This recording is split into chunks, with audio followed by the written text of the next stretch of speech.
Ele ia separar na unidade errada. Não, mas ele sorriu.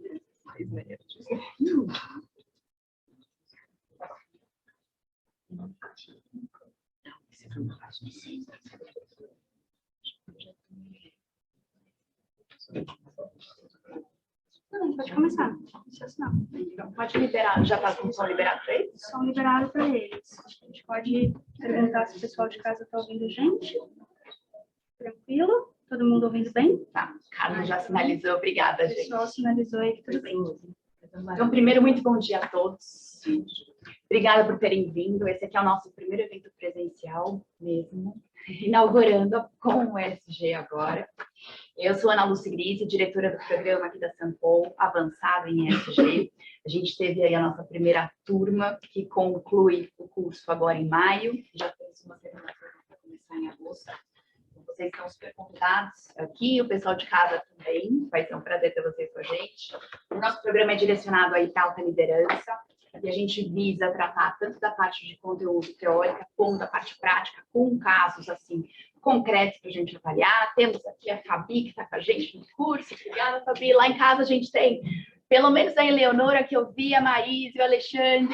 A Onara também está online. Tem bastante gente aqui do curso de SG, então posso dizer para vocês que é um prazer e que a gente está se divertindo bastante. A Raquel também está aqui com a gente, que aí é a nossa head da Sampol que cuida do curso. Obrigada, Raquel, por todo o suporte sempre. A Marina também, que é o nosso braço agora de marketing, que está com a gente.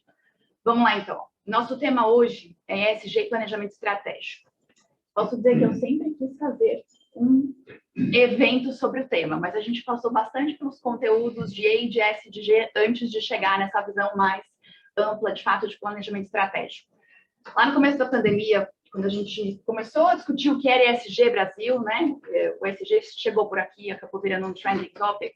Eu sempre me perguntava quando eu via aqueles compromissos de net zero ou o ESG está no nosso DNA, de uma hora para outra, quanto daquilo era fidedigno ou não, quanto era crível e quanto, de fato, aqueles compromissos assumidos estavam conectados com o negócio. Ou se a gente tinha só uma parte mais de fazer bonito, ou até de uma atuação muito mais restrita. Por isso, esse tema de planejamento estratégico, para mim, na minha opinião, aí é tão essencial para a gente debater quando a gente fala de ESG. Bom, a gente tem aqui hoje super convidados. Eliane Lostosa com a gente, a honra de estar aqui presencialmente, veio lá do Rio, já tinha reunião e aproveitou para ficar com a gente, conselheira de administração na CCR, na Brasil Agro, e olha só, a diretora de sustentabilidade da CCR, que a Onara está lá online com a gente. O Carlo Pereira, que nos presenteou, mesmo estando em Nova York hoje, porque aí o Pacto Global deu vários saltos nesse último mês. Ele é diretor executivo da Rede Brasil do Pacto Global. Estaria com a gente aqui presencial, mas foi chamado, fizeram uma super apresentação da Ambição 2030 na ONU, no salão principal da ONU, acho que na segunda ou na terça, ele vai falar com a gente, então ele está aqui na tela também já. E o Elias, que foi para a unidade errada da Sampol, então, coitado, já está vindo para cá. A gente começa, o Elias é diretor jurídico na Johnson & Johnson, e ele vai tratar com a gente bem dos aspectos aí de regulação, de como é que eles incorporam o ESG e planejamento estratégico, e nesse viés de inovação.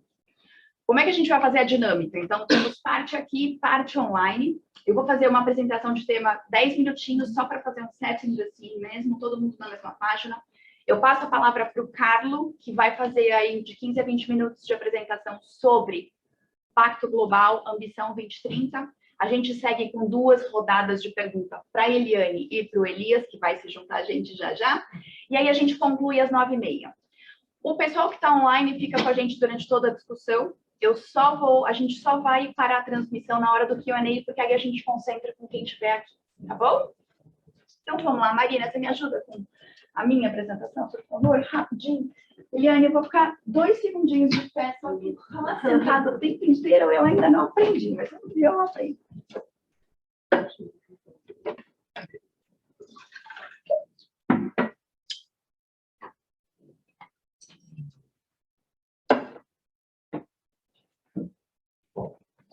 Só sei para apresentação. Eu acabei de pedir aqui. Tá pensando. Joia, vamos lá então. Pode passar. Bom dia, Camila. Fazer uma apresentação breve de mim aí. Eu sou diretora do programa agora, mas eu tenho 2 filhos mais velhos, que eu chamo que são os meus livros publicados lá atrás. 2001 e 2003, que eram livros que tratavam exatamente de incorporação da variável ambiental, mais no viés de sustentabilidade, que é o meu foco principal, no sistema de financiamento no Brasil. E naquela época, obviamente, eu fui chamada de maluca, porque banco não tinha nada a ver com o meio ambiente. E eu escutei isso, gente, por bastante tempo. Mas esses são os meus filhos mais velhos aí, que dizem um pouco já de carreira. Pode passar, por favor. Eu tenho, então, aqui o meu cargo de diretora na Sanpou, eu estou no Conselho de Administração da Eco Rodovia, sou conselheira emérita da TNC, e tenho aí toda uma presença em comissões ESG, que também começaram a nascer e aparecer a partir do ano passado. Então, tudo que a gente vai tratar aqui é um assunto muito novo, com viés de descoberta e de jornada de fato, tá bom? Pode ir, Lina, por favor.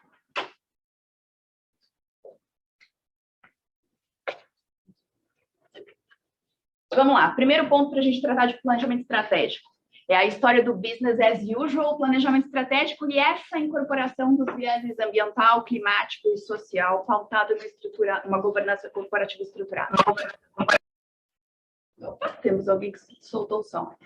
Quando a gente fala de business as usual, de ESG, de planejamento estratégico, são assuntos que não combinam. Se eu vou fazer um planejamento estratégico, é porque eu quero, de fato, seguir algum outro rumo ou ter uma perspectiva mais ampla do que eu já faço. Para fazer o que eu já faço, eu não preciso de planejamento estratégico. É o mais do mesmo. O que a gente brinca é assim, pega a meta e dobra a meta, né? Numa alusão do que a gente já ouviu. É múltiplo comercial, ponto.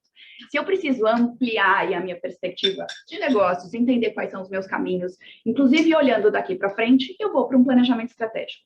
Nessa mesma linha, quando a gente fala de ESG, como é um assunto que não estava aí no nosso hall de assuntos, seja prioritários ou hall de assuntos de negócios, por si, também a gente precisa, não especificamente de um planejamento estratégico, mas a gente precisa de uma mudança, na mesma linha de pensar em outras perspectivas.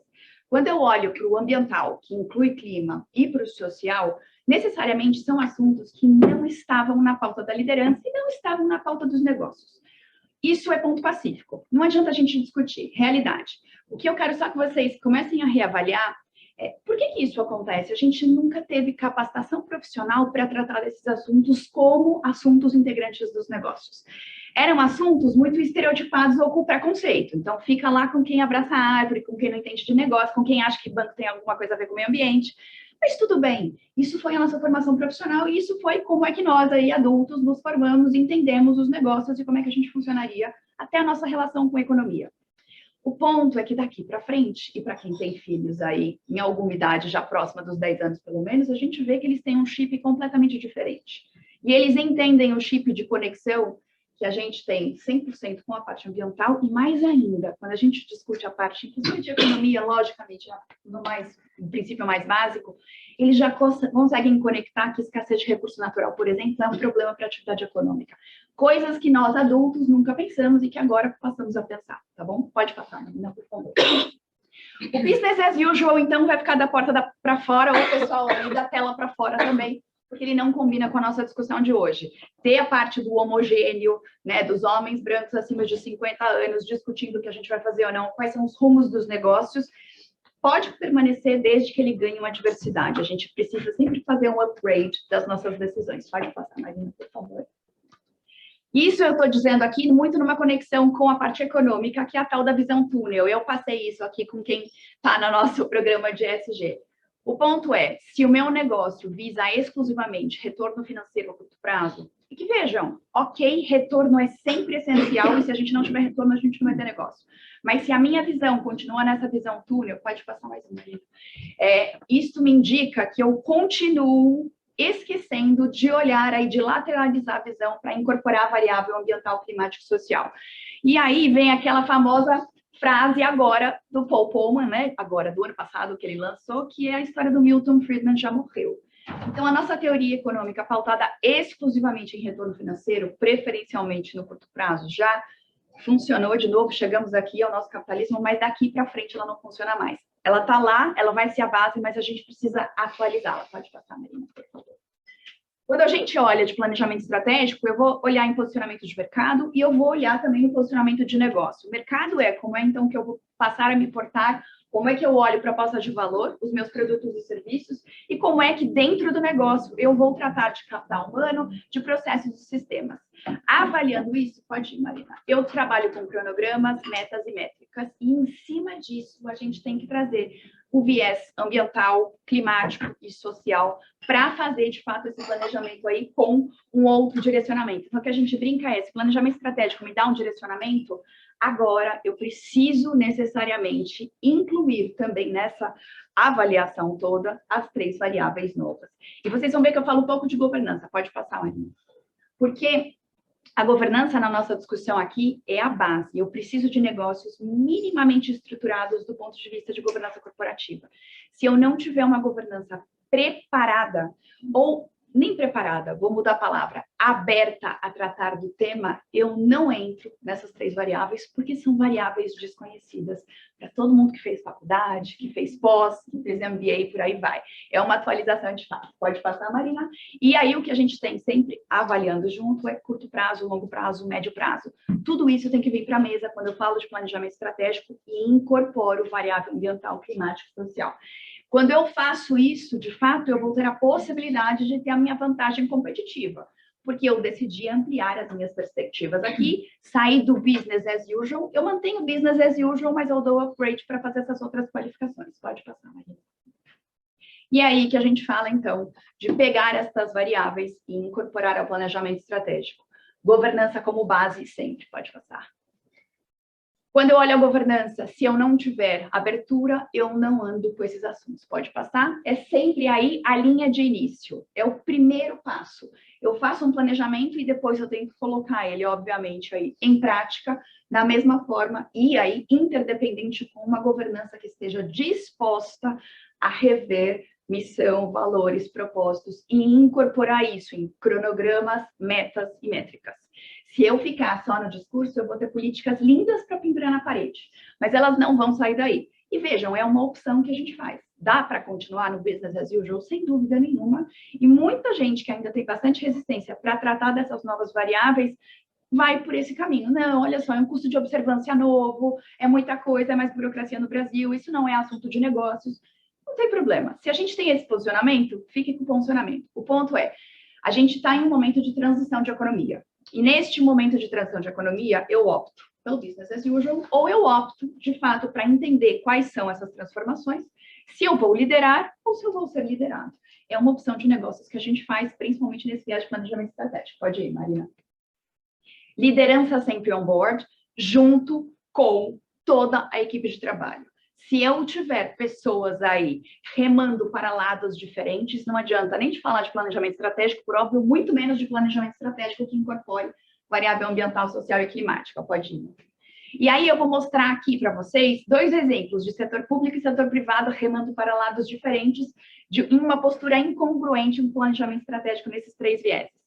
Se eu olhar primeiro o setor público, e aqui, gente, sem qualquer avaliação político, partidária, ideológica, ok? Só avaliem os fatos.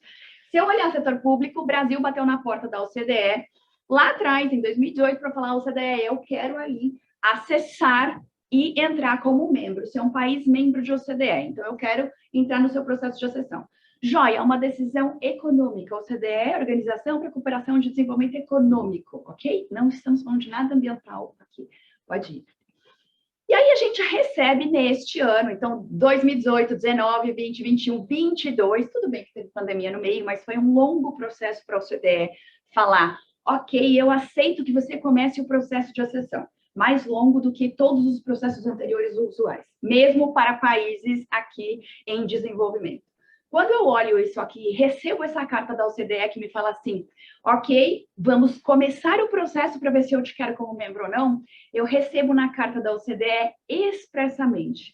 Brasil, a gente tem uma nova visão, e essa carta foi uma carta para o nosso presidente de janeiro, a gente tem uma nova visão e necessariamente a gente tem que respeitar direitos humanos, tem que ter proteção do meio ambiente, as minhas políticas econômicas, as suas políticas econômicas têm que estar alinhadas com o Acordo de Paris, e eu preciso respeitar a Agenda 2030, até trouxe isso aqui especificamente porque o Carlos está com a gente. Quando eu olho, então, essas diretrizes, se eu quero participar da OCDE, é bom que eu comece a olhar estes outros assuntos que estavam fora da pauta de economia, fora da pauta de governo, fora das pautas de política de Estado, porque alguma coisa eles têm de relevante. Pode passar, Marina. Só que aí, a gente vê, por exemplo, um discurso de março desse ano, sem qualquer... Aqui não tem referência de texto. Eu não sei qual era o contexto, gente, porque eu não lembro, mas as palavras específicas do ministro da Economia foram: o Brasil é um pequeno transgressor ambiental, com essas aspas, porque foi exatamente o que ele falou durante o discurso. E, de novo, sem qualquer valoração, juízo de valor aqui, o ponto é: se eu tenho uma diretriz para a política de Estado, que eu quero fazer parte da OCDE, porque isso é relevante economicamente para o país, eu preciso entender que este comportamento do business as usual, que considera esses assuntos fora de política econômica, não funciona mais.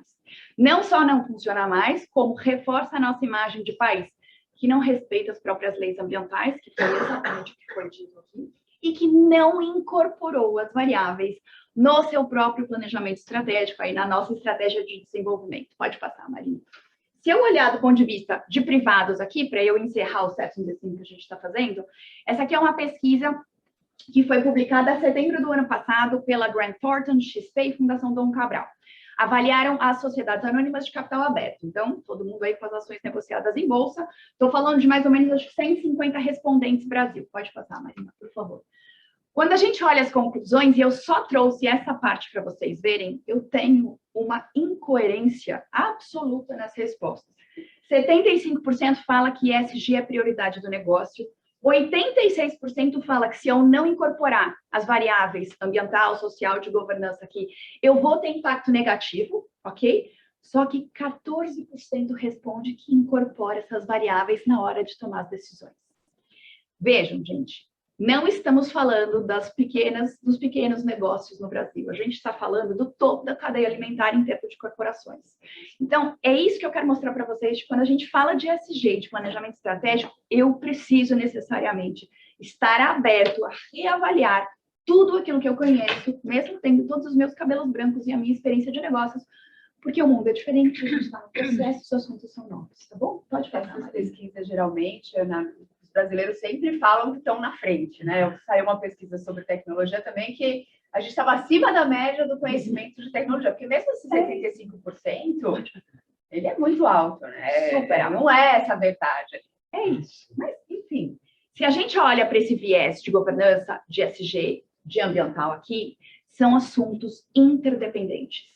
Eles são sistêmicos. Então, na hora de fazer um planejamento, eu preciso avaliar muitas perspectivas diferentes. O Elias chegou, gente. Pode passar, Maria. Atenção. Tudo bem? Obrigada. Estamos sem máscara. Bom dia. Graças a Deus. E aí, então, o que a gente tem? Quero, aceito.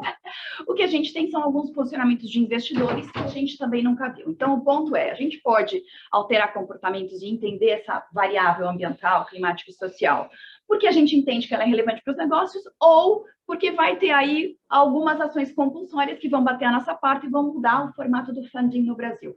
O investidor pode falar para a gente, olha só, não quero mais que você financie aí óleo e gás, se isso for uma decisão, e isso foi para um banco. Pode passar, Maria, por favor. Eu tenho aí um outro viés de investidor falando, não vou aprovar a remuneração dos executivos porque vocês não estão conduzindo o assunto de mudança climática da forma que eu acho que precisa ser conduzido, isso prejudica negócio. Pode passar. E aí eu tenho também os investidores aí para a indústria de mineração, principalmente falando assim, não aprovo as demonstrações financeiras, porque vocês não incorporaram a variável ambiental no viés de risco e de oportunidade, aí no planejamento nos negócios, isso não está refletido nas demonstrações financeiras também. Então, são comportamentos novos, pode passar e a gente encerrou agora. A última, que é a história de eu responsabilizar conselheiros na pessoa física, exclusivamente, aí no dever fiduciário, em relação a também não incorporar a variável climática, especificamente, no planejamento estratégico do negócio. Aqui a famosa ação, aí o grande precedente que a gente tem contra os conselheiros da Shell, lá fora, por óbvio, porque a empresa não incorporou no seu planejamento estratégico, na visão do acionista minoritário, que é uma ONG, mas que é acionista minoritária, e propôs essa ação nessa qualificação, para então fazer uma reavaliação de planejamento estratégico. Pronto, Marina. A gente vai agora, o Carlos entra na sequência, e a gente vai só deixar aqui, eu vou passar o vídeo do Pacto Global, porque eu falei para o Carlos que, para mim, foi um vídeo sensacional que fecha essa nossa primeira etapa aqui para a gente entrar nas discussões. Eu ouvi o Carlos e entrar nas discussões. Você passa, por favor? Kevin, você consegue ver? Agora só me conta que ele vai, né?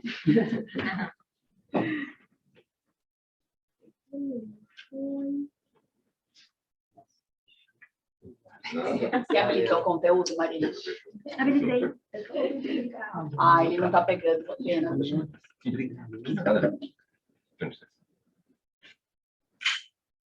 Pronto, ninguém vai ver o vídeo agora, porque o vídeo não vai funcionar. Mas a gente manda o vídeo. A gente manda primeiro. Vamos sentar de volta, tudo bem. Carlos, ó, você vai falar sem o vídeo, que era sensacional. O pessoal do curso já viu, mas vamos lá, então. Pode fechar, Marinho. Elias, termina o seu café aí. Não é, tá cheio de cafeína aqui. Você vai lá, então, com você. Comigo? Olha, deixa eu pedir um favor, segura mais 5 minutinhos, porque o meu adaptador ficou na ONU, e aí conseguiram um aqui no hotel, e só vou lá embaixo pegar, tá? Só um minuto. Então, vamos fazer o seguinte, chique é outra coisa. Meu adaptador ficou na ONU, hein? A gente esquece. Eu pensei que eu vi errado, era a hora. Meu cachorro comeu o adaptador. O que eu falei aqui, assim, ele estaria presencial aqui com a gente, mas como esse vídeo retrata a ambição 2030 aí em relação aos ODS, esse foi um vídeo sensacional, a ambição é sensacional, e todo o lançamento que eles fizeram acabou levando para Nova York exatamente nessa semana. Ele foi gentil o suficiente para falar, não, eu entro online e aí eu conto para vocês um pouquinho de Agenda 2030. Podemos fazer, então, uma inversão de pauta aqui? E aí, a gente começa, então, com a primeira pergunta para a Eliane, e a gente escuta o Carlos na sequência. Vamos lá. Foi para baixo. Já achei. Vamos fazer uma pausa para benzer. O vídeo tava que emoção. Voltamos ao evento presencial, gente. Amém. Vamos lá, Eliane. Então, primeiro, já falei pessoalmente, vou aqui falar para todo mundo. É um prazer te receber. Sempre quis estar sentada com você para a gente fazer um evento para tratar de ambiental, exatamente porque você tem todo esse viés de mercado de capitais que eu acho super relevante para ter. Você é uma profissional que inspira um monte de mulher, eu estou incluindo aí na lista. Eu tinha assistido uma palestra sua lá atrás, quando você estava como diretora de mercado de capitais do BNDES. E foi uma das primeiras vezes em que a gente estava discutindo emissão de títulos verdes. E você estava super empolgada com o tema. E eu só pensava assim, graças a Deus, que alguém está olhando por isso agora. Porque em 2019, isso não era um tema aí, de dia a dia de discussão de fato. Era algo muito mais de nicho do que de mainstream mesmo. E aí, o que eu quero te perguntar aqui? Usando o seu chapéu de investidor institucional, tá? Quando a gente olha principalmente a experiência que você tem, quão relevante aí, na sua opinião, é a gente fazer essa incorporação de variável ambiental, climática, social, em planejamento estratégico dos investidores institucionais? Primeiro, muito obrigada pelas suas gentis palavras, né? Eu realmente me empolgo com certos assuntos. E naquela época, né, só lembrando, quando eu fui convidada para ir para o BNDES, a primeira resposta foi não. Eu já passei muito pelo setor público, eu já fiz PhD no setor público, né? Já tinha feito várias passagens, já não, agora me privatizei e vou ficar por aqui. E aí, não, pensa melhor, tem certeza? E aí, quando eu comecei a pensar melhor, aquela mosquinha, né? Falei, o que eu posso fazer no setor público? Eu comecei a pensar. Primeiro veio governança. Eu falei, nossa, BNDESPar tem um monte de empresa, né? Dá para chacoalhar essas empresas, ali do ponto de vista de governança, responsabilidade social, imputar essas premissas no crédito. Todas as empresas passam, pedem crédito BNDES. Por que a gente não coloca isso de uma maneira muito concreta como condicionante, né? Empresa pública, primeiro, se eu vou dar crédito, se eu bati na porta de um banco público para pedir dinheiro, tudo bem, infraestrutura, tem todas as externalidades e pontos relevantes para o país. Mas por que não fazer com responsabilidade, né? Eu não vejo essa dicotomia. Eu entendo que em algum momento a gente vai parar de falar de ESG. ESG vai fazer parte, né? Você fala investimento socialmente responsável. Não, investimento tem que ser socialmente responsável. Então, quando eu percebi, né, que tinha ali uma capacidade de influenciar o país, eu falei, nossa, isso vai ser gostoso de trabalhar, né? Essa agenda. E realmente foi aí que eu comecei a discutir com os meus pares e recebi essa, não, faz o que você quiser, avança nessa agenda, coloca para conselheiros independentes, né? Até por isso, porque assim como na época que eu fui da Petros, né, a gente profissionalizou os conselheiros nas empresas investidas, BNDES também, né? Você tinha o diretor do BNDES, era também o conselheiro indicado nas empresas, na Vale, na JBS, enfim. Aí tinha uma pergunta, primeiro, por que o BNDES tem que estar nessas empresas, que já se financiam no mercado de capitais? Era uma discussão. A outra pergunta, como que eu, que financio, ainda vou estar no conselho dessas empresas, já tenho um mundo de coisas para fazer aqui. Então, teve todo esse lado do G, né, de fazer uma política, não só de desinvestimento para deixar o mercado entrar, né, para não ficar concorrendo com o mercado, e aí veio a discussão, né, dos títulos verdes, que era justamente por que não o banco apoiar, já que a gente vai financiar, vamos, né, empurrar as empresas para entrarem nessa visão. Então, respondendo a sua pergunta, eu acho que, assim, como você colocou aqui, né, de uma maneira muito clara, tem que fazer parte, né, da estratégia das empresas.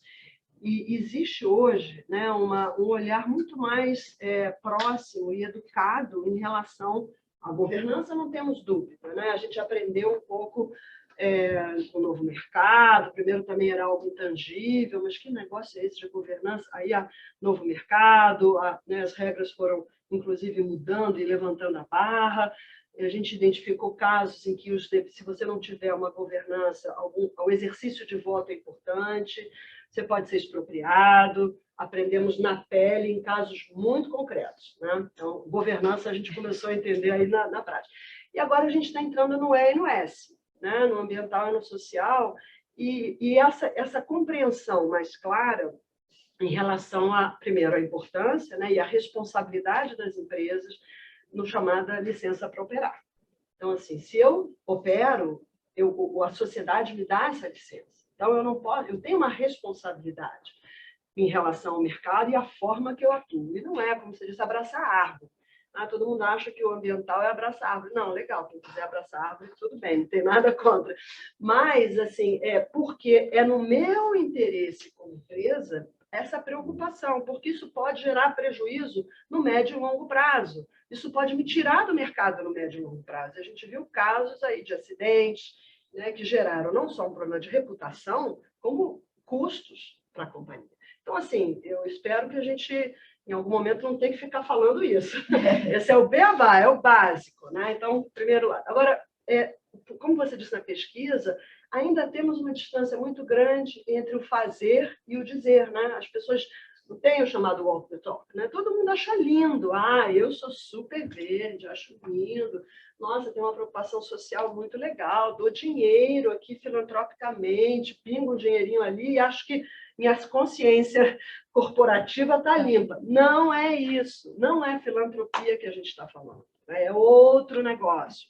É você entender, né, a sua pegada, né, como que a sua atuação tem externalidades positivas e negativas, mitigar essas externalidades negativas é minha responsabilidade, e para isso eu preciso fazer uma análise da matriz de materialidade, preciso escutar os diversos stakeholders, entender aonde eu estou impactando negativamente ou não, com uma escuta ativa, ampla, chamar os críticos para minha cozinha, isso também não é empurrar para lá, aquele chato, não, vem cá, conversa comigo. O que acontece? Então, coloca no meu chapéu. Você acha que eu faço como? Né? De que forma eu consigo trabalhar? E vamos trazer esse crítico para a responsabilidade também.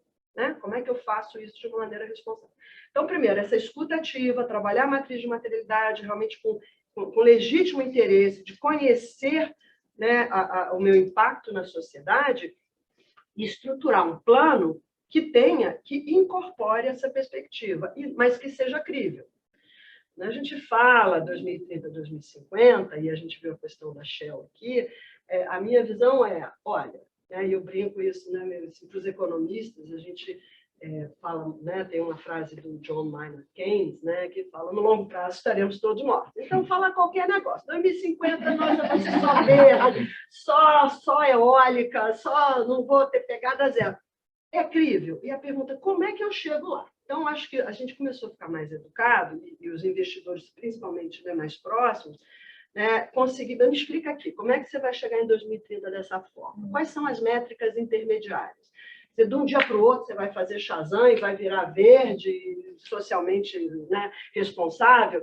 Então, acho que o que se pergunta aqui, né, é como, né, no caminhar eu vou chegar naquela minha meta. Ela tem que ser crível, factível, né? Então, olhando aqui como, né, conselheira de empresas, é a nossa responsabilidade, no CPF nosso, porque o cerco regulatório está se fechando, no Brasil, inclusive, a partir do ano que vem. Então, ninguém tem bola de cristal.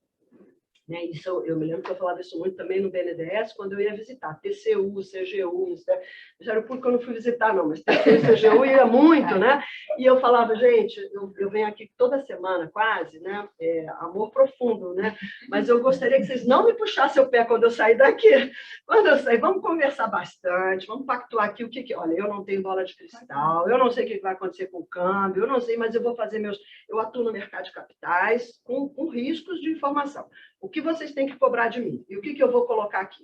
Vou colocar no papel tudo o racional na conjuntura em que a decisão foi tomada, de investimento e de desinvestimento. Quando o teu fiscal vier, ele vai olhar o kit. Eu brincava com os técnicos. Faz o kit, pega no armário, coloca lá em algum lugar, entrega o kit para o fiscal para ele entender o racional.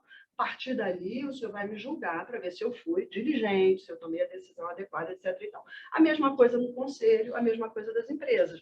Então, se eu tenho uma meta, eu preciso, do ponto de vista técnico, com as informações que existem, com a tecnologia que existe e com a perspectiva de investir em P&D, inclusive, porque essa transformação ela vai se dar com tecnologia, mas eu tenho que minimamente ter uma narrativa e uma ação condizente com essa narrativa que consiga, em 2022, construir o caminho para 2030, para 2050.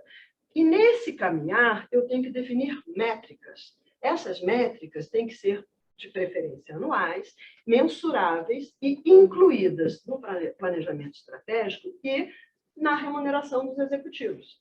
Porque, como todo mundo diz, o bolso é a parte mais, né, sensível do corpo humano. Então, se não coloca, e eu digo para ele, rentabilidade de curto prazo, né, enfim, então ele vai cumprir, e é isso que eu estou apontando. Agora, a rentabilidade ela tem que ser de médio e longo prazo, porque a gente quer que a empresa seja sustentável, inclusive financeiramente. Então, assim, isso é o básico, e para concluir, quando a gente fala de pacto global, eu entendo que tem muita gente que acha os ODS é uma coisa muito macro, é um blá, blá, blá, mas é a linguagem comum, é um framework importante para que as empresas possam se comunicar com seus investidores e com o mercado como um todo. A escolha dos ODS ela também tem que fazer parte de uma análise crítica e responsável em relação, eu não vou ter os 17, eu vou dentro daqueles escolher aqueles que são realmente materiais na minha atuação, e a partir disso eu vou definir como que eu vou buscar contribuir para os desafios globais no mundo. Mas não é uma questão assim abstrata, ele pode ser concreto. Eu escolho, a partir daí tenho metas e vou caminhando para conseguir contribuir. Tira aí do fone, porque o meu...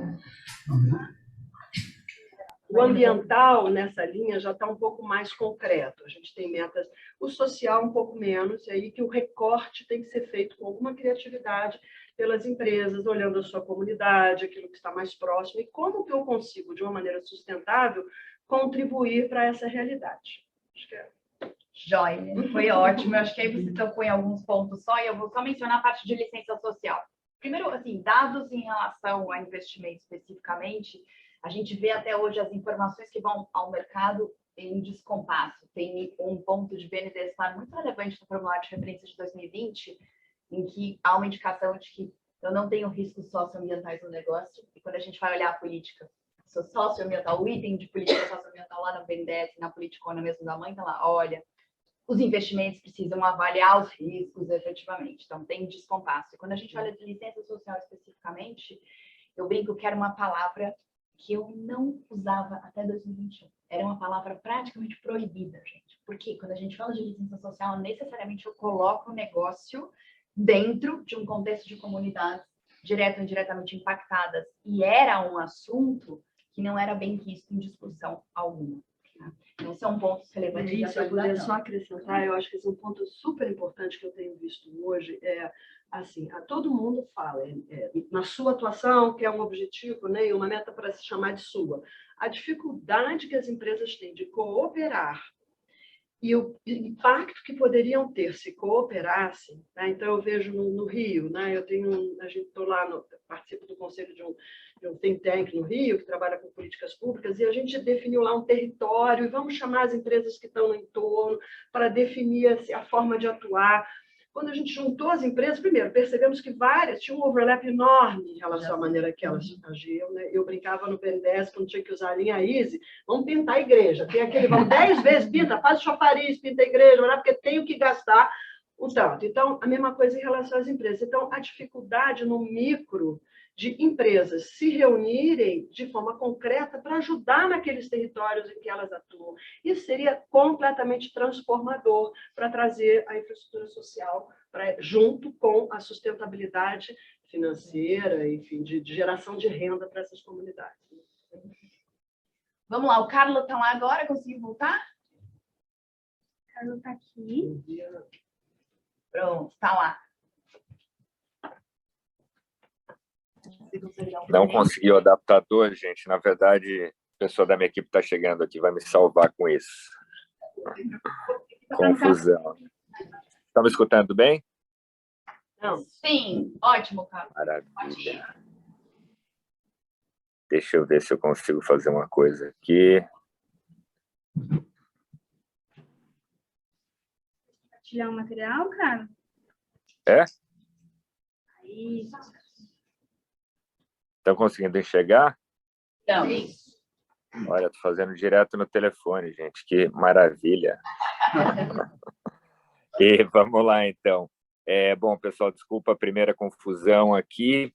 Eu sou o Carlos, eu sou, então, o CEO do Pacto Global, aí ia falar aqui no Brasil, né? Mas no Brasil, e com algumas posições também regionais e globais de liderança da iniciativa.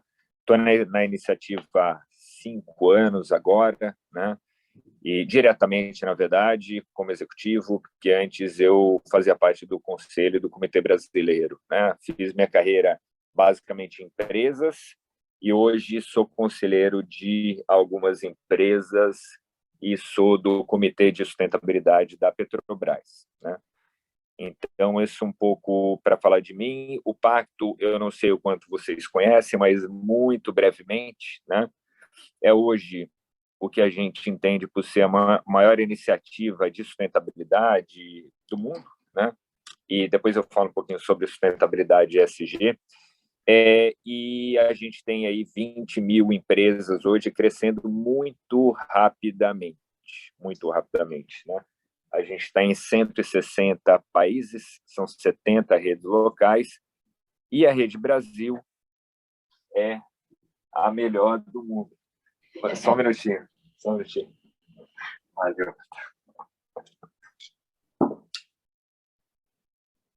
Só um minutinho, já chegou o adaptador aqui.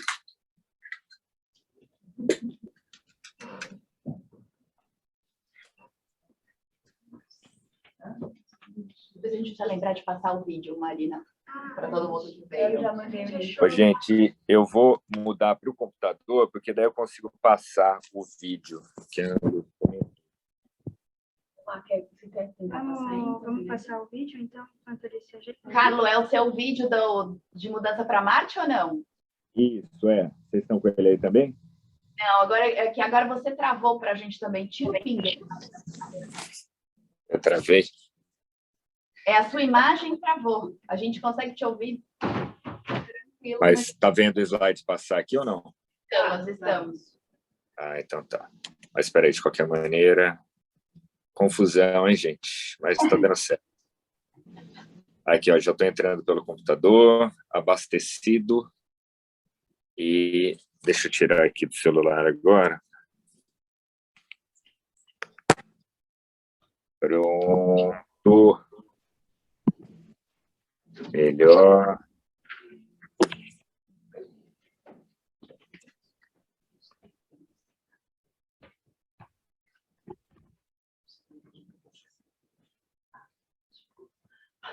Estava bem em cima da gente. Oh, certo, chegou. Boa. Estão vendo aí, né?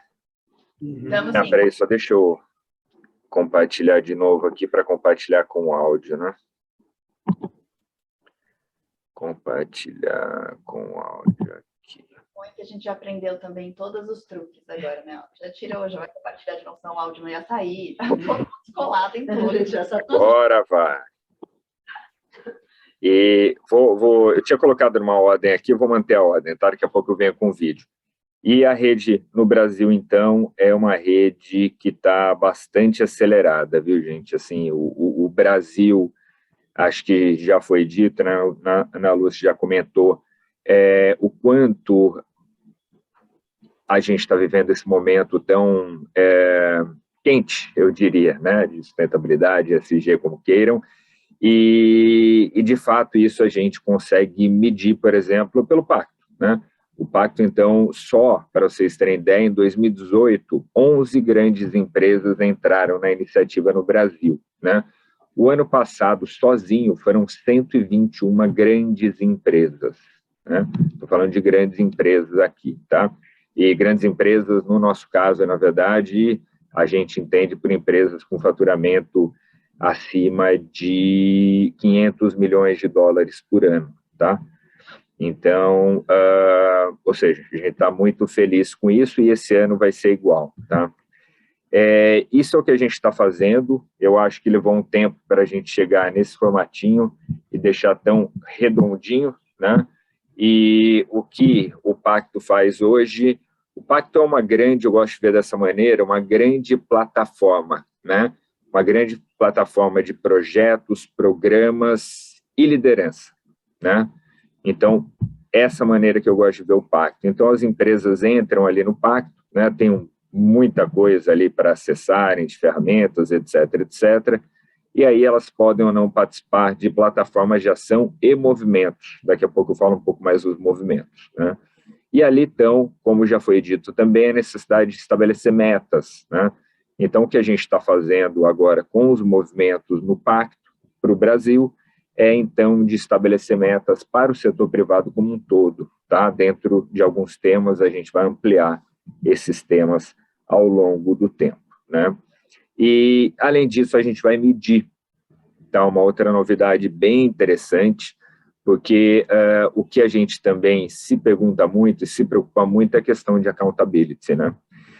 E a gente não, de fato, mede. Eu, por exemplo, trabalho com essa agenda desde sempre e participei da elaboração de todos os compromissos públicos de empresas para clima, né?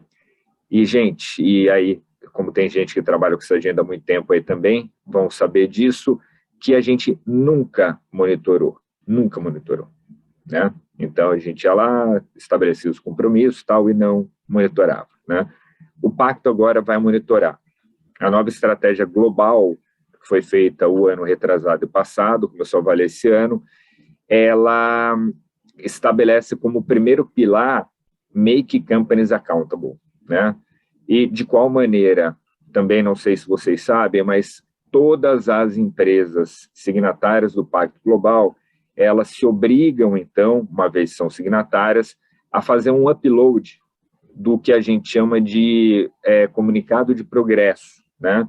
Então, a liderança da empresa, a CEO, o CEO envia uma carta endereçada ao secretário-geral e se compromete, então, a avançar na Agenda 2030 e também nos 10 princípios do Pacto Global, né? E não só avançar, como, claro, reportar anualmente. O que acontece é que, quando o Pacto foi criado, mais de 20 anos, isso era uma entrega muito significativa para a sociedade, né? Porque não existiam relatórios de sustentabilidade, eram poucas coisas nesse sentido. Então, a gente criou um grande repositório, né, que a sociedade civil pode acessar ali para ver as informações sociais, ambientais e de governança das empresas, né? É claro que hoje não faz sentido nenhum, né? Hoje todo mundo reporta, fica muito mais fácil. Mas a partir do ano que vem, e está acontecendo nesse ano, um piloto com mais de 700 empresas, todas as empresas vão ter que preencher uma plataforma na internet, tá? Aí, assim, para quem for, né, quem tiver essa área embaixo de si vai falar, putz, mais uma coisa, né? De fato, vai ser mais uma coisa, chato, eu sei, mas é o que vai acontecer. Agora, o que eu estou dizendo para as empresas é que tem uma possibilidade de extrair muito valor dessa ferramenta, tá? Eu lembro que, por exemplo, uma das empresas onde eu trabalhei, a gente fazia parte do Dow Jones Sustainability Index, e o índice de sustentabilidade da NYSE, né, da Bolsa de Nova York, e aí o que acontece? Eles têm o que eles chamam de Benchmarking Report, né? Ou seja, na verdade, nada mais era do que um planilhão ali, te comparando a outras empresas, as outras empresas de maneira anonimizada, né? E, gente, custava de 15 a 50 mil dólares, né? E esse comparativo, hoje, as empresas vão poder fazer por meio dessa ferramenta, né? Então, o que vai ser bastante interessante. E aí, para isso, a gente criou um observatório, para que a gente possa, então, fazer uso desses dados e ver como o setor privado como um todo está caminhando e, com isso, também buscar soluções mais precisas para o setor privado no Brasil, tá? Nova estratégia para a liderança. Aqui a gente está uma parceria muito, muito interessante. É uma parceria com a Impress, com a Russell Reynolds e com o pessoal do Cidade Matarazzo, né?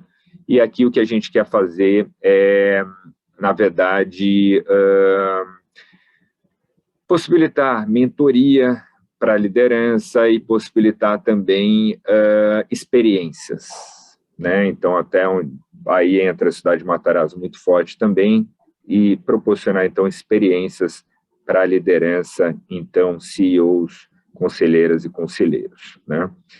E é isso, né? Então, esse é o pacto. Essa parte inicial eu vou pular, né?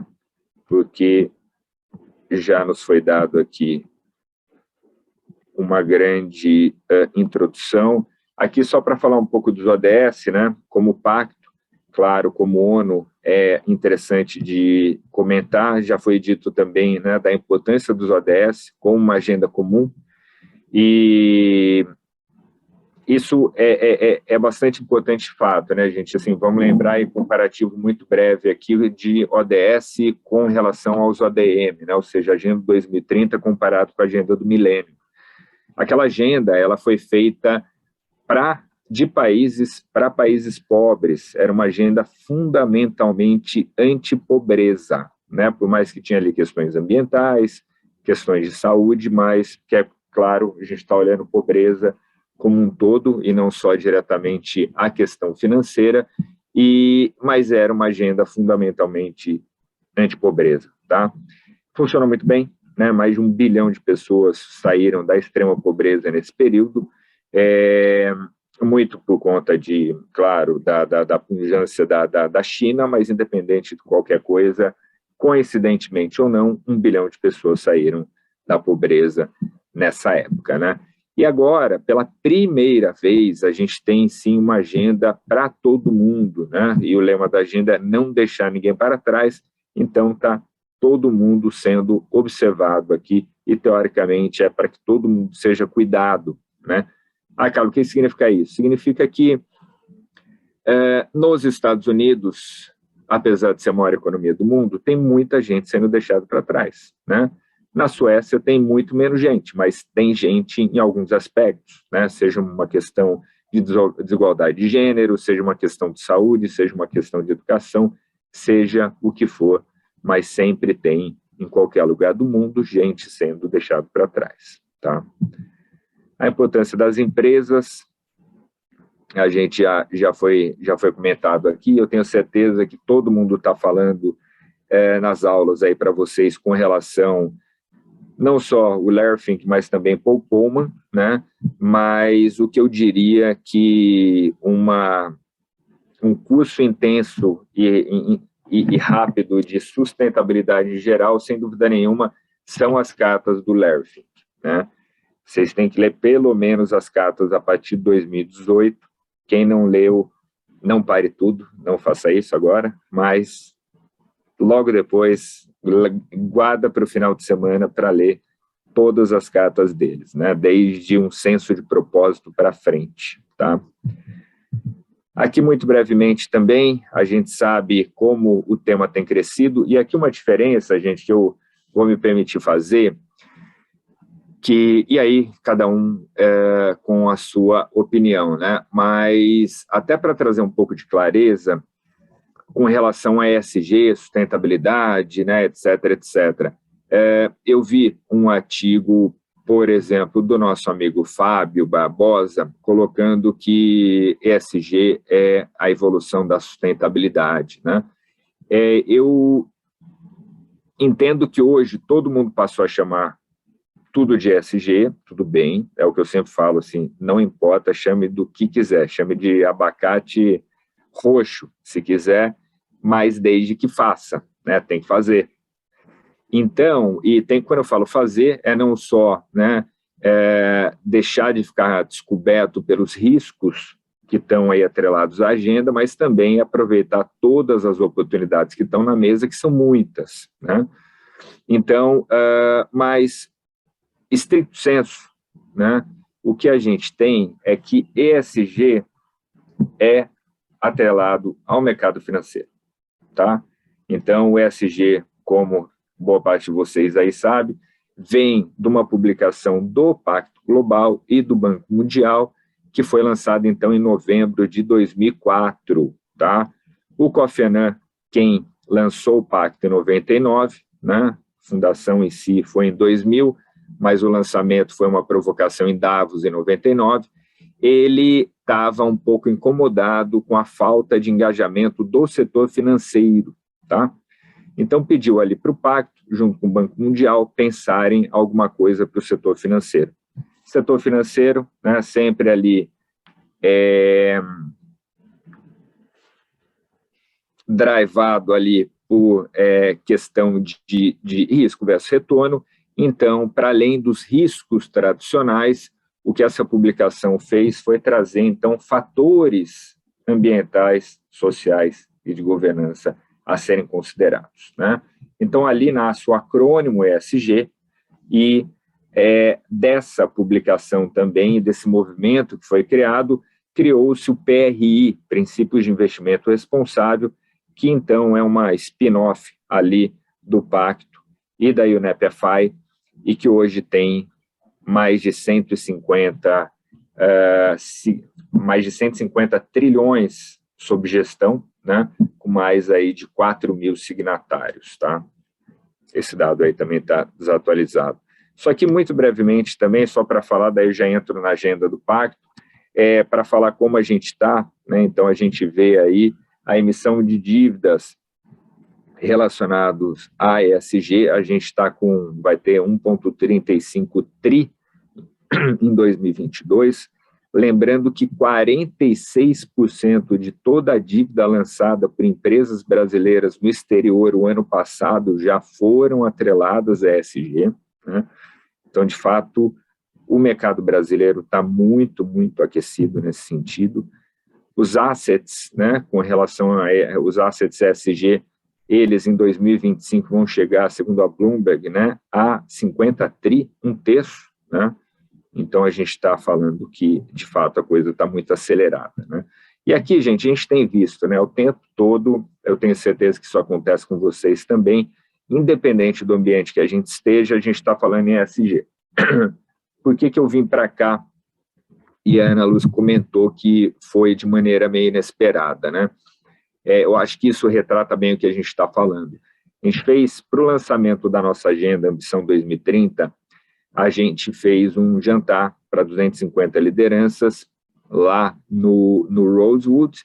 A gente inaugurou o espaço de eventos deles com esse jantar, e 250, pelo menos CEO, né, muitas conselheiras e conselheiros também, né? E, ou seja, nos surpreendeu o nível de engajamento, para ser muito honesto. A gente estava pensando em fazer um jantar para 80 pessoas, quando a gente viu, a gente estava tendo que fechar a porta já, a gente estava com 250 pessoas, né, fechar no sentido de convites, né? E aí o que acontece? Ali, a gente conversando com outras instituições, e aí conversando com o pessoal da Money Report e também do Estádio Matarazzo, a gente falou, olha, vai ter a Semana da Personalidade do Ano em Nova York, né? E a nossa querida Luísa Trajano foi homenageada esse ano. E não tem nada, e aí eu não sei quem já veio nessa semana, né? Mas tem um jantar de gala, né, para 1.000 brasileiros, bom, 1.000 pessoas, na verdade, mas basicamente brasileiros, para homenagear um brasileiro. E aí fazem em Nova York, porque é um evento da American Chamber. E aí, o que acontece, né? Como está todo mundo aqui, aproveita-se, então, para fazer muitos eventos paralelos, né? Então, os bancos têm muitas trilhas aqui, né? Eu chamei de trilha porque você está aqui de segunda até quinta, sexta, sem um segundo de pausa, né? E aí foi interessante porque falaram, Carlos, não tem nada ESG nos eventos paralelos, né? E aí se a gente pegar, né, de fato, o programa das diferentes instituições, você não vai achar nada escrito ali ESG, de fato, tá? Mas eu segui a trilha ali muito do BTG e da Exame, e também da Money Report, e, gente, falou-se o tempo todo em ESG, né? Sabe, coisa do tipo, sei lá, o Lira, o presidente da Câmara, né? Ele falando em carbono, nunca tinha visto o Lira falando em carbono, não é que ele foi provocado, né? Ele estava falando lá várias coisas e ele começou a falar de carbono no Brasil. Então, o tema, de fato, né, ele subiu para a mesa da liderança, né? Então, para a diretoria executiva e para os conselhos também, sem dúvida nenhuma, tá? Isso aqui são algumas pesquisas até. Isso aqui, legislação, também já foi dito, né, o quanto tem aumentado muito no Brasil, sem dúvida nenhuma, né, é bastante crescente. E aqui, gente, só para terminar essa parte introdutória também, duas coisas que eu acho importante, né? Uma, primeiro começando daqui, né, o Al Gore também falando da revolução da sustentabilidade, né, que tem ali a mesma escala e impacto da revolução industrial e, ao mesmo tempo, a mesma velocidade da revolução digital, né? Mas, vamos lá, o Al Gore já é um suspeito mais usual, né, dado que sempre foi ambientalista, mas a gente tem, sem dúvida nenhuma, o Larry Fink, que tem sido bastante comentado em todas as rodas, eu diria, né? E, gente, vamos lá, o cara tem 10 tri sobre gestão, né? 1, 2, 3 tri, e 6 PIBs brasileiros, né? E é claro que um cara desse tem que ser conservador, né? Dever fiduciário, né? Para ele deve ser um mundo caindo na cabeça, né? Aproximadamente. E aí, o que ele fala, né? Na Carta de 2020, ele chama de movimento de placa tectônica, né? Então, imagina, uma pessoa como essa, né, que não, teoricamente, não deve trazer muitas falas muito impactantes, né, dado que está ali comandando um transatlântico, né, e ele deixa muito claro que isso aqui é um movimento de placa tectônica. Então, essa é a força que ele atribui a esse movimento, a esse momento que a gente está, né.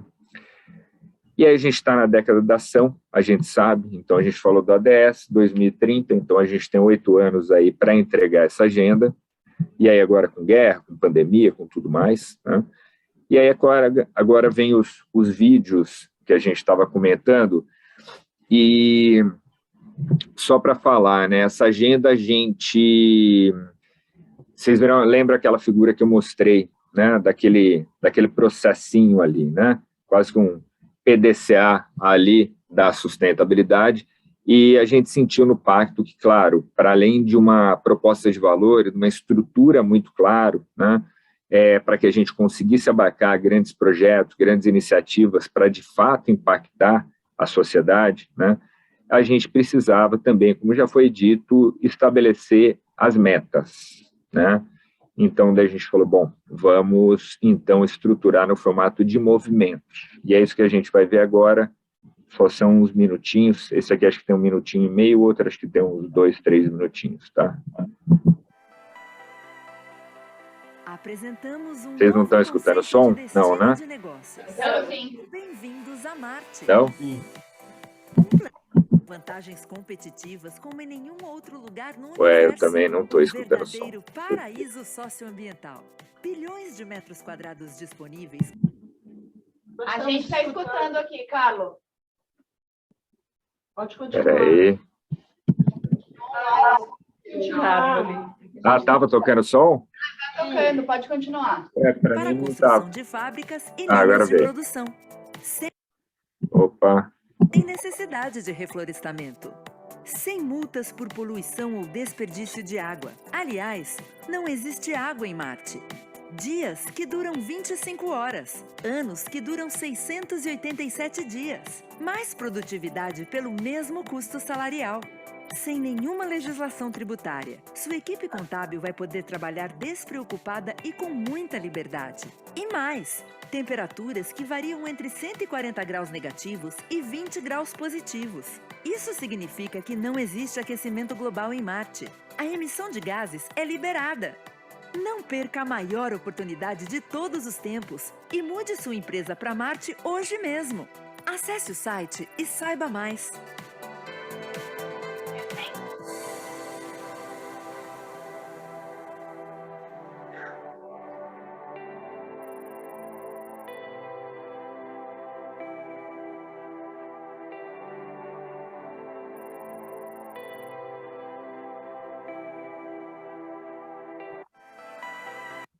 Esse lançamento a gente fez, então, nesse jantar, inicialmente, eu vou mostrar outra parte do vídeo, e depois do jantar a gente fez o toque da campainha na segunda-feira seguinte, terça-feira, que foi, hoje é quinta, é isso? Então, antes de ontem, a gente fez aqui na ONU, né, na segunda maior sala da ONU, e a gente fez ali também um debate com Luísa Trajano, Paul Polman, algumas outras pessoas, a gente lançou também, e a gente vai para Davos agora lançar lá também essa iniciativa, né? E a gente faz isso em vários lugares do mundo porque, que a gente está buscando recurso para financiar essas iniciativas todas, né? Então a gente está quase fazendo o roadshow também.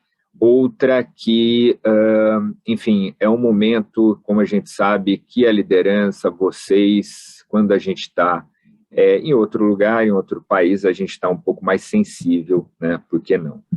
Deixa eu colocar o outro aqui, a outra parte. Se puder voltar, isso, boa. O nosso planeta enfrenta diversos desafios. A depreciação da saúde mental, as desigualdades de gênero, econômica e racial, corrupção, aumento das emissões de gases de efeito estufa e falta de saneamento e acesso à água. O Brasil é o segundo país do mundo com maior número de burnout. Temos apenas 13% de mulheres em cargos de alta liderança. 51 milhões de brasileiros vivem abaixo da linha da pobreza. Dentre as maiores empresas do país, apenas 4,7% dos cargos de liderança são ocupados por pessoas negras. $1 trilhão são pagos em suborno e 2,6 trilhões de dólares são roubados em ações de corrupção. Há um prejuízo mundial de 170 bilhões de dólares relacionados a mudanças climáticas. 35 milhões de brasileiros não têm acesso à água e 100 milhões vivem sem saneamento. Mas por que mudar para outro planeta se podemos mudar o nosso planeta? Hoje, lançamos a Ambição 2030, uma iniciativa para construir um mundo onde a natureza e as pessoas prosperem e as empresas se engajem ainda mais por um presente e um futuro melhores. A Ambição 2030 reúne movimentos endereçados para essas questões que enfrentamos hoje no Brasil. Com o movimento Mente em Foco, queremos alcançar 10 milhões de trabalhadores suportados por programas de saúde mental e 1.000 empresas participantes. Através do Elas Lideram 2030, buscamos alcançar uma presença de 30% de mulheres em cargos de alta liderança até 2025 e 50% até 2030. Com o movimento Salário Digno, desejamos que 100% das pessoas colaboradoras de toda a operação das empresas participantes recebam um salário digno até 2030. Através do movimento Raça é Prioridade, visamos multiplicar 10 vezes o número de pessoas negras ou indígenas em cargos de liderança. Com o Transparência 100%, queremos atingir 100% de transparência nas interações de empresas, compliance e governança, canais de denúncia e remuneração. Através do movimento Ambição Net Zero, idealizamos que as empresas reduzam 2 gigatoneladas de CO2, equivalente em emissões acumuladas. E por fim, através do movimento Mais Água, pretendemos universalizar o acesso à água e ao saneamento, transformando a vida de mais de 100 milhões de brasileiros. Estas são soluções para que, junto com o Pacto Global, as empresas possam assumir compromissos públicos para tomar ações efetivas e, assim, acelerar o alcance dos Objetivos de Desenvolvimento Sustentável. Agora é o momento de acordar. Agora é o momento de se unir. Agora é o momento de mudarmos o curso da história. Ainda temos tempo para garantir o mundo que queremos.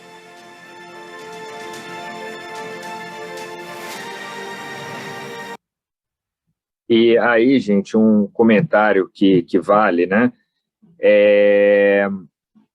Primeiro que, assim, aparece o pacto só, né? Mas até não pela falta de parceiros, mas pelo excesso, né? Não daria para a gente colocar todo mundo aqui. Esses movimentos todos, eles não foram feitos pela minha equipe, né, na escrivaninha, mas, na verdade, o pacto, ele tem 7 plataformas de ação. Cada plataforma de ação tem 50 a 150 organizações, tá? E a gente é o braço da ONU para o setor privado, mas a gente funciona como uma plataforma multi-stakeholder, né? Então, ali 70% dos membros são empresas, mas a gente tem 30% de membros não empresariais, né? E o que faz, por exemplo, o movimento Transparência 100%, ele teve ali apoio de, enfim, várias das grandes ONGs internacionais anticorrupção, até também a própria CGU, né, na confecção e na elaboração disso. E outras coisas bacanas, acho, de comentar, eu pedi para essas organizações e pessoas que construíram tudo isso para... Vocês não estão me escutando? Não, sim, cara. Ah, não, tá, que a Ana Lúcia preciso fechar em 5 minutos, ela está me chamando aqui para... Tá bom, pode deixar, eu estou fechando já. E aí, o que acontece, né? Essas organizações, então, pedi para que a gente tivesse outcomes, né? E não output. E todos eles, então, a gente tentou ao máximo ir por esse caminho, tá? Então, por exemplo, vocês viram ali o Elas Lideram, né?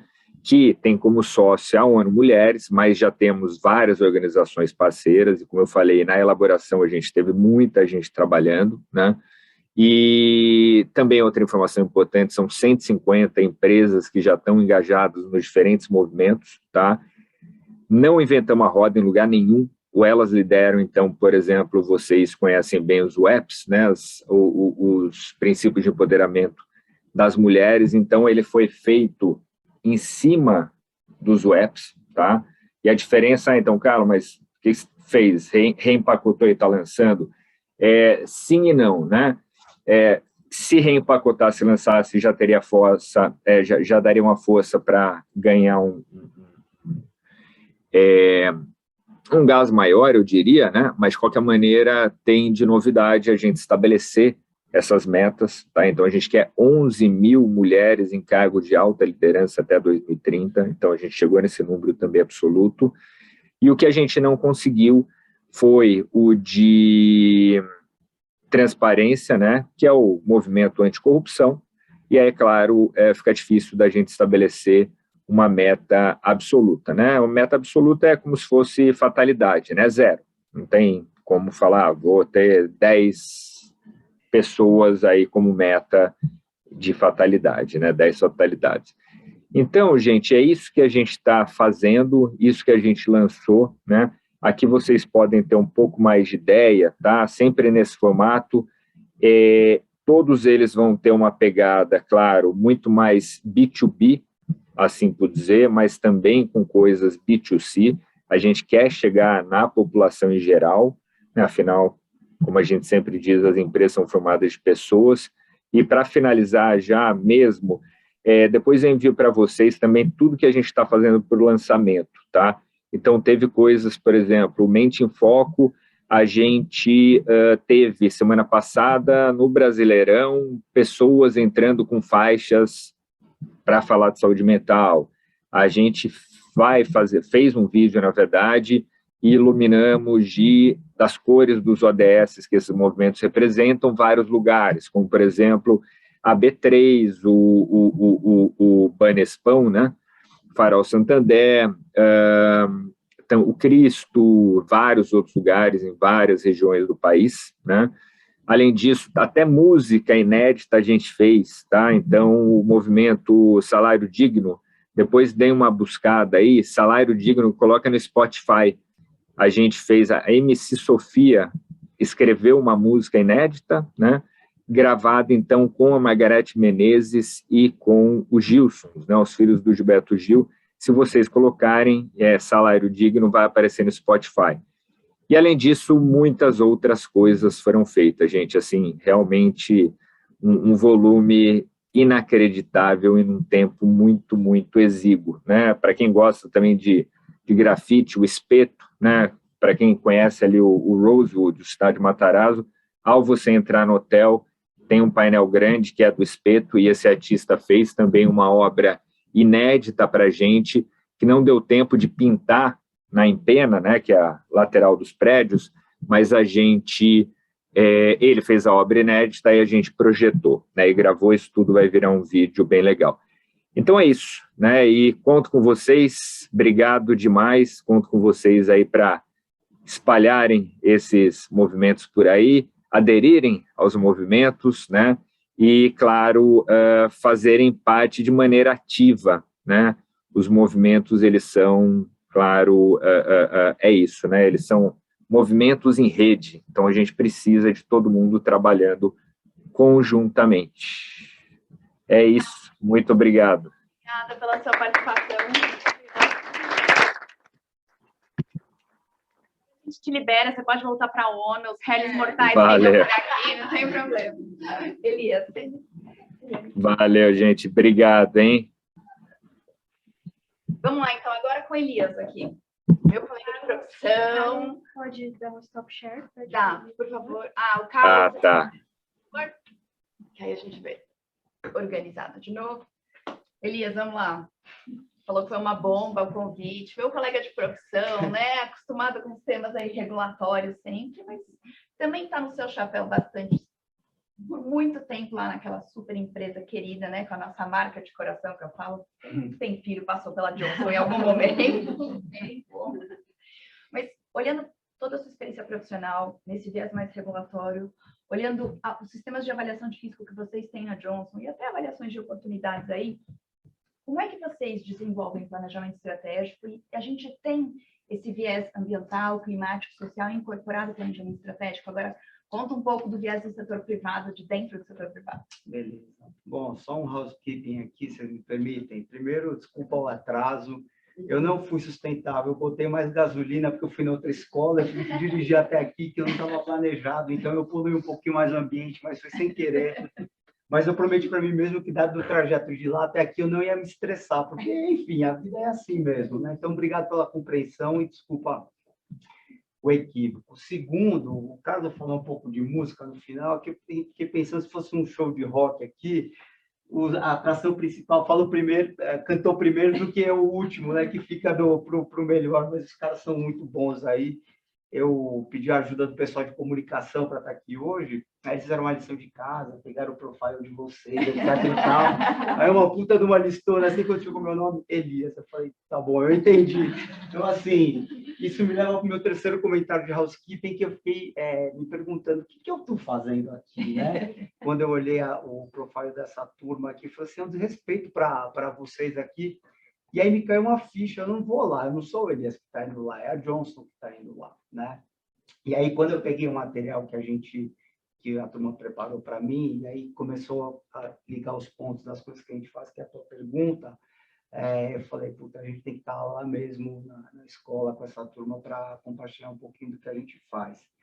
E o quarto e mais importante, que lugar maravilhoso para a gente estar aqui, né? Presencialmente, virtualmente, não tem lugar mais sagrado do que uma aula de escola, né? E estar aqui com vocês aqui realmente é muito, muito bacana. Então, estou me sentindo aqui bem realizado pessoalmente também de poder representar a firma. Mas, enfim, falando um pouco da Johnson, tem 135 anos, uma empresa que nasceu com empreendedorismo, né?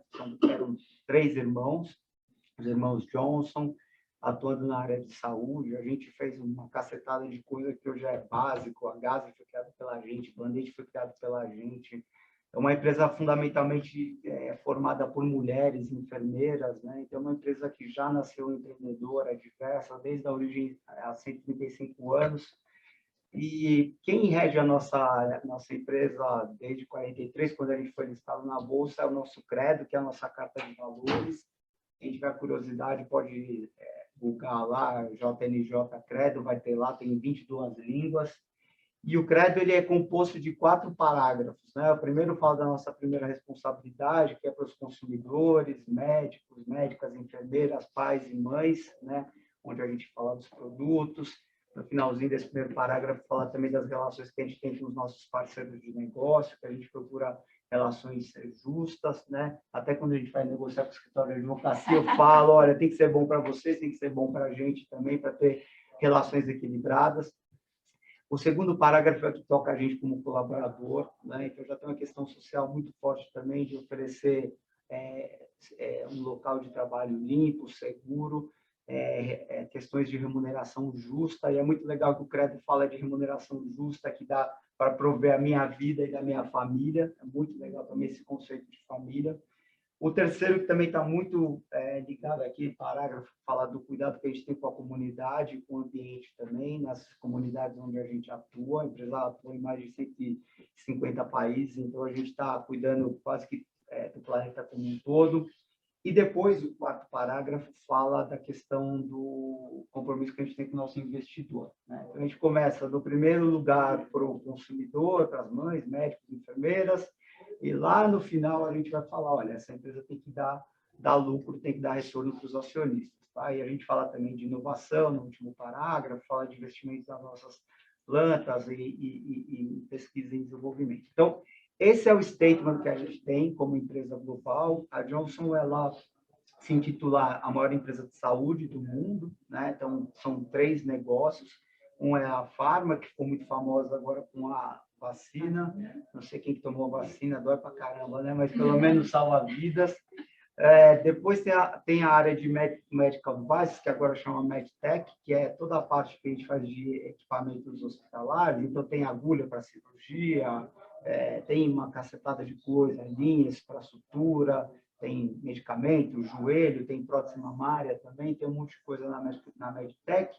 E tem a divisão que eu faço parte, é lá que eu vou falar mais, que é a divisão de consumer, que a Ana Lu falou aqui, que todo mundo, quando foi bebê, já usou Johnson's Baby, usar hipoglós, usar adesivinhos, os nossos produtos, cotonete, band-aid. Enfim, a empresa tem uma missão de cuidar da gente desde o dia que a gente nasce até o dia que a gente deixar esse planeta, como falou Keynes aqui, eu não tinha pensado nisso, mas nós vamos morrer mesmo. Mas vamos deixar isso para mais tarde. E obrigado por lembrar, Eliane, mas nós vamos morrer mesmo, essa é a verdade. O que a empresa está fazendo, a Johnson Consumer? Foi lançado um programa no ano passado que chama a Missão das Vidas Saudáveis, que ela tem 3 pilares. O primeiro são pessoas saudáveis, aí está muito ligado aos nossos produtos, e aí a gente tem, eu não, juro que eu não estou fazendo propaganda, tá? Se quiserem comprar o competidor, fiquem à vontade, mas assim, para a questão de saúde, tem muito forte a questão de proteção solar, Neutrogena, Neostrata. Então, tem uma parte também de OTC, que é Tilenol, né, para quem tem dor de cabeça, Benalete, Nicorette, que é um produto muito bacana para quem quer deixar de fumar, né? A empresa tem até uma política de no smoking ali, nos nossos contratos, longos contratos com fornecedores, a gente também incentiva que as pessoas deixem de fumar, que a gente entende que não é um hábito saudável. O segundo pilar é o planeta saudável, que aí está muito nas questões de sustentabilidade, né? E aí a gente pode falar tanto dos produtos, eu posso falar mais para frente disso, mas tem na fábrica lá de São José, acho que todos já passaram ali na Dutra, a fábrica, nem parece que você está na fábrica, parece que você está num campus, numa universidade, um ambiente maravilhoso lá. Tratamento de água ali, a água que a gente devolve para os rios, ela é potável. Eu vi lá a estação de tratamento, a gente pode beber a água que a gente retorna. E foi instalado agora painéis solares, né, na frente ali da fábrica, colocaram. É até engraçado que eu perguntei para a Roberta de comunicação, que tipo de reclamação a gente recebe no saque, elogio? Ela falou, cara, você não tem ideia que a gente está recebendo de elogio das pessoas que passam e vêem a placa solar. Um investimento barato, que dá um retorno para a gente, sustentável, e teve um eco super grande. A pessoa, puta, que legal, ficou lá na frente, porque era o único lugar que tinha para colocar. Tem uma mata preservada, até um dia desapareceu uma onça lá na Johnson, aí outra questão ambiental, porque não pode matar a onça, aí queria fazer arapuca para pegar a onça, fizeram até um crachá com a onça lá, que era um funcionário da Johnson. Então, a fábrica realmente é um lugar muito especial ali, a gente respeita bastante o ambiente. E, por fim, a gente fala do engajamento dos colaboradores, que é o quarto pilar, né? Que sem os colaboradores, a empresa entende que a gente não consegue atingir essa meta. Nós vamos investir 800 milhões de dólares nos próximos 10 anos nesse projeto do Planeta Saudável, Vidas Saudáveis e Empregados Engajados. Então, é bastante dinheiro. E eu acho que uma particularidade muito legal que é da Johnson é que a gente faz e não fala. Acho que o Carlos falou isso, né? Pode chamar de abacate, etc. E tal. A gente já tinha um abacate dentro de casa, né? Teve uma reunião do Liga ao Global, foi uma menina de corporate, né? Que ela junta toda a parte de repórter, etc. E tal. E eu nunca tinha ouvido falar de ESG dentro da companhia. Ninguém fala disso lá. Só que aí ela começou a listar tudo que a gente faz, tudo que a gente reporta. Nossa, a gente já faz isso aí desde sempre, né? Que agora veio o nome ESG, a gente abraçou. Vamos falar mais agora. A Johnson tem uma característica de não falar muito. Acho que se vocês entrarem na mídia lá, Google, colocar no Valor Econômico, pegar alguma coisa de sustentabilidade, vocês não vão ver quase nada. A gente tem essa filosofia. Agora a gente entende que é o momento de verbalizar um pouco mais, né? Que o consumidor vê mais valor. É importante falar, é importante deixar isso bastante aberto e divulgado. Eu vim de uma outra empresa, da Unilever, lá que o Poma era presidente, ali era muito vocal, também falava muito, e quando eu entrei na Johnson, eu fiquei incomodado. Então, eu não vou falar, até dá a impressão que a gente não faz coisas de sustentabilidade. E aí eu aprendi que no nosso mundo, assim, a gente faz, mas faz mais de forma mais silenciosa, mas os impactos que a gente gera positivos para a sociedade, para o planeta, são bastante grandes. A gente serve hoje 1,2 bilhões de pessoas todos os dias que têm acesso a sabonete, higiene, produtos para cuidar da saúde. Então, realmente, é uma missão muito grande. Eu tenho um orgulho enorme, por isso que eu aceitei essa loucura de vir aqui estar com vocês. Imagina, Elias, olha só, tudo que você passou, os programas mostram de fato que o planejamento estratégico já incorporou o EIUS há bastante tempo, né? retratados na marca, mas de fato vocês são bem mais tranquilos em relação aos reportes. Mas a gente está chegando, acho que, numa nova fase de vida dos negócios também, que se posicionar e mostrar efetivamente o que está sendo feito é bem relevante. Vocês já viram isso daqui para frente, a gente deve ouvir mais ESG da Johnson agora. Boa. Eliane, vamos dar para você aqui de volta. Usando agora o seu outro chapéu, membro de conselho de administração, e aí colocando, obviamente, governança corporativa centro da discussão. Qual que é o nível de maturidade que você vê aí em setor privado, quando a gente discute ESG? O quanto importante seria, obviamente, ESG em planejamento estratégico nesse último patamar, conselho de administração? Então, eu acho que o nível é bastante variado. Eu não sei, não existe uma uniformidade. A gente estava falando isso um pouquinho antes. Tem pessoas que acham que esse assunto é mimimi, né? Mimimi é uma questão de marketing. Enfim, é difícil, primeiro, que as pessoas entendam que não é marketing, que não é mimimi, que é uma questão realmente importante no interesse da empresa. Não é porque eu acho bonito. Então, eu diria que existe um papel muito importante de educar o topo, né, da companhia, e, obviamente, enfim, para poder trazer o tom do topo em relação ao que a gente está falando aqui de fato. O que são essas, né, qual é o conceito, qual a importância disso estar no DNA realmente, como a gente já falou, dentro da estratégia, nos KPIs, isso ter métricas quantificáveis e acompanháveis, né? É interessante falar o Pacto Global, dizer que agora a gente vai buscar accountability, né? Quando a gente fala de governança corporativa, são 4 princípios, né?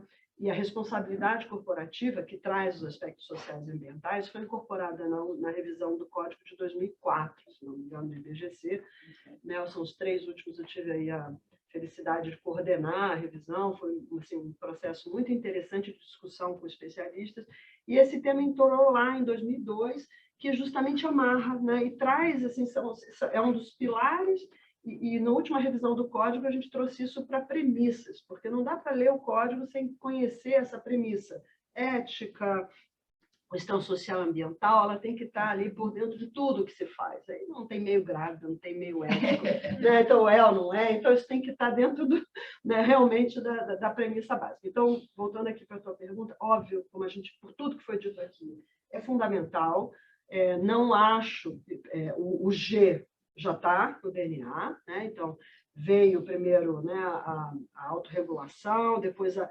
regulação veio a reboque, como está vindo, no ambiental e no social, então acho que é importante as empresas acordarem e é melhor fazer proativamente, entendendo que é algo benéfico, né? Como você mesmo disse, de repente você teve um retorno, inclusive, de imagem, marketing, que você não esperava, né? Então, é uma preocupação que é no melhor interesse da própria empresa, da rentabilidade da empresa.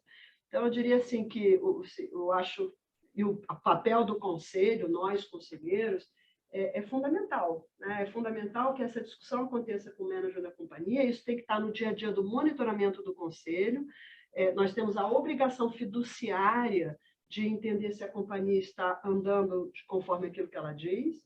Então, você falou aqui, a gente comentou Keynes, né? Mas, enfim, tem que ser algo não intencional, como foi seu atraso, né? Não intencional, você não gastou gasolina com esse objetivo, você veio com um propósito. Então, a gente pode vir com um propósito, as empresas, né, guardando paralelo. Se eu tenho o propósito de chegar em 2030 atendendo tais métricas e alguma coisa aconteceu no meio do caminho, é natural. Planejamento estratégico, todos nós sabemos, a gente planeja, mas não vai ser aquilo que a gente planejou. E faz parte, mas quando planejei, eu acreditava que existiam elementos concretos para subsidiar aqueles números. Se no meio do caminho mudou, a gente repactua e muda. Faz parte, mas temos que ter um caminho. Se não tiver caminho, você não sabe nem se você está indo para você afundando ou cavando para o buraco ficar maior. Então, eu diria assim, é um caminho, a gente está trilhando, está no dia a dia, mas eu acho que ainda tem assim, um espaço grande para a gente educar as pessoas a respeito do que a gente está falando e dizer, o que é isso? Então, quando você fala assim, eu estou falando de resíduos sólidos, por exemplo, eu estou tratando... Onde eu estou? Quem pega o meu resíduo sólido leva para onde? Eu me interesso por saber. Nos contratos que eu faço com os meus fornecedores, eu coloco essas metas. Eu busco que os meus fornecedores também tenham essa responsabilidade. Quanto maior a empresa, a Johnson está em vários países, essa responsabilidade, por exemplo, de buscar preocupação com saúde física, com fumar e coisas do gênero, não ter trabalho escravo, coisas básicas. É responsabilidade minha como empresa, e quanto maior eu for, de incluir nos meus contratos com os meus fornecedores, para que isso gere, né, um movimento em cadeia e a gente consiga realmente ter essa responsabilidade de uma forma mais efetiva. Super obrigada, e eu vou aproveitar já toda essa parte que você fez em relação à cadeia de valor, para puxar a pergunta do Elias, porque a nossa última aqui, para a gente fechar, a gente já passou um pouquinho do tempo, peço só mais 5 minutinhos, e a gente encerra, pode abrir para as perguntas para quem estiver aqui depois, só um pouquinho também, respeitando os horários, mas quando a gente fala de cadeia de valor, Eliane, você já colocou também que seria muito mais interessante e mais simples e mais barato se a gente tivesse uma atuação de forma colaborativa ou sistêmica. Quando a gente fala de resíduo, e isso se aplica aí a toda a parte industrial, inclusive urbana, e prestação de serviços, a gente já teve muita discussão nesse viés ambiental lá por 2010, na época em que veio a obrigação de logística reversa, que aí, de fato, para alguns produtos e embalagens, eu preciso ter um sistema de coleta para assegurar que eles sejam destinados corretamente. Mas um dos primeiros pontos também é um obstáculo do ponto de vista legal em relação à concorrência. Então, a gente tem muitas coisas para atualizar. Esse é o primeiro ponto. Então, olhando para a sua cadeia de valor, Elias, tanto aí no viés de fornecedores como clientes, como é que vocês tratam as questões ambientais e sociais? Eu tenho isso. Você já falou de escritório de advocacia, tem que ser bom para mim, tem que ser bom para você. Conta um pouquinho mais detalhadamente para a gente, por favor. Bom, a gente tem um exemplo de um produto que é o Sempre Livre Plus Eco, que é um produto que tem 50% a menos de plástico. A embalagem ela é de papel. Então, a gente tem, porque o absorvente é um produto que não dá para reciclar, né? Então, como é que a gente consegue colocar menos resíduo no ambiente? Então, esse é um exemplo que a gente tem numa parceria. A gente tem contratualmente também métricas também ambientais com os nossos fornecedores, e tem uma parte também que acho que é ambiental, acho que é meio default, acho que a gente já está bem à frente disso com outras empresas. Vai ser uma questão social também muito grande, né? Até agora a gente fez um vídeo para contratar escritório de advocacia, um dos critérios do KPI que a gente tinha era a questão de diversidade, quantas mulheres são sócias do escritório, se tem negros no escritório, se tem transgêneros. A gente fez isso, obviamente que não era um fator decisivo, a gente queria contar com os melhores parceiros, mas era uma questão que contava pontos no nosso vídeo. E não só para a escritório de advocacia, todo o time de procurement, eles têm lá umas métricas específicas para quem participa e quer contratar com a empresa, a gente privilegia quem tem essa parte social de diversidade mais forte. E é interessante que é tão forte essa questão de diversidade dentro da companhia, a gente tem um comitê que tem várias frentes, né? Tem de negros, tem de LGBTQI+, tem de mulheres que já tem há 25 anos, já a gente tem quase que uma equidade na direção de 50 mulheres e homens, e é interessante que o mercado já está querendo que a gente seja replicador dessas iniciativas em outras empresas. Então, a gente está em outro lugar. E, para terminar, que já acabou o nosso tempo, eu ouvi aqui do Rosewood, Nova York, ONU, etc. e tal, eu falei assim, eu estou aqui, né, em São Paulo, e eu fico pensando, o que eu, Elias, posso fazer que está na minha mão, né? E ali no jurídico a gente tem um programa que chama Seasons of Caring, ele é global, mas ele é de atuação local, que a gente faz ações com a comunidade. Então, a gente já entregou alimento, já fomos dar aula, já fizemos advocacia pro bono, e tem muita coisa que a gente se esconde atrás da empresa, né? A gente se orgulha de falar, a Unilever fez isso, a Johnson fez aquilo, etc. e tal, mas e o meu papel individual? E é uma coisa que eu penso todos os dias, né? E ali no jurídico a gente procura essas iniciativas. Fizemos um programa agora de estagiários 50 mais, estamos com 2 meninas lá, uma menina de 50, uma menina de 60. Vocês não têm a menor puta ideia do que essas meninas já vêm prontas, estão trazendo um ambiente super legal para a gente. E são iniciativas que uma menina lá que trabalha com a gente, falou assim, por que a gente não faz isso? Eu falei, sei lá, vai lá e faz. Ela foi lá e fez, né? Então, tem muita coisa que a gente acha que é difícil fazer, tem preguiça, mas está na nossa mão. Então, adoro Nova York, adoro Rosewood, mas eu fico pensando aonde que eu consigo botar a mão e fazer a diferença, e dá para fazer bastante coisa. Eu queria aproveitar só para agregar um comentário do online aqui, que a Marise fez, falando sobre a Johnson & Johnson, falando que ela sempre foi muito na frente com relação a mulheres em posição de liderança, né? E que a CEO já teve CEO na operação no Brasil, e que de 2011 a 2016, foi onde teve o maior crescimento da Johnson, em 80%, que estava sob a liderança da Duda Kertz. Né? Adorei, Marite! Então, acho que é só para agregar aqui ao que você falou sobre diversidade, que, né, não está na meta, está na essência. Né? Não, e a chefe da Duda era mulher, a Suja, e a pessoa que substituiu a Rosana, mulher também. Então, as duas presidentes que a gente tem em Pharma e Medtech são duas mulheres. Então, assim, tem muita mulher lá nas patas, lá no board que eu sento lá no Brasil. A mulherada dominou. Então, esse the new world. E acho que na questão que você comentou sobre até o Sempre Livre, uma das coisas que eu acho muito legal, eu estudo muito inovação, e uma das coisas que eu acho mais legal é que, apesar do absorvente ser uma coisa que não é reciclável, hoje uma nova forma de usar absorvente são as calcinhas absorventes. A gente tem um case super legal no Brasil, que é a Pentes, e a Sempre Livre tem uma parceria com a Pentes. Então, ao invés de falar, não, isso não vai acontecer porque vai destruir meu negócio, já está, né, no próximo nível, que é como é que eu faço junto, né? É o planejamento estratégico, né? Tá no planejamento Olha lá, estratégico, né? Eu tô olhando para frente, né? Como é que eu vou fazer junto? Se a gente não vai ter mais, que bom que não vai ter mais absorvente, mas eu quero fazer parte dessa história. Então, legal. E depois tem um documentário também que está, acho que no Netflix, sobre menstruação, né? Eu, por exemplo, fui criado lá, tenho duas irmãs, fui casado, mãe, só que ela nunca tinha falado sobre menstruação, né? Que é um negócio natural. Então, trazer o assunto para ser ventilado também, depois que acontece, aí vem projeto de lei para doação, etc. Então, é um movimento positivo que vai acontecendo, que começa com diálogo, né? Sem dúvida nenhuma, gente. A gente passa o horário. O pessoal que está em casa, super obrigada pelo online. A gente vai fechar o online agora. Vou liberar, são 9h45 já. Eu sei que todo mundo tem horário aqui. Uma perguntinha, duas perguntinhas, e aí a gente vai embora. Ou tá todo mundo tranquilo, que a gente já passou por tudo? Qual o vídeo? O quê? O vídeo que você falou? É um documentário no Netflix. Eu vou pegar o nome aqui. Aí Eu eu não me já te lembro o nome passo, também, mas eu já assisti. Mas é muito Agora. legal, viu? É muito bacana. Alguma pergunta, gente? Pode falar. Vou tentar falar autossuficiente. Grande parte das nossas organizações, e não única e exclusivamente aqui no Brasil, ainda estão em fases muito iniciais do seu processo de amadurecimento, né? na condução da agenda ESG especificamente.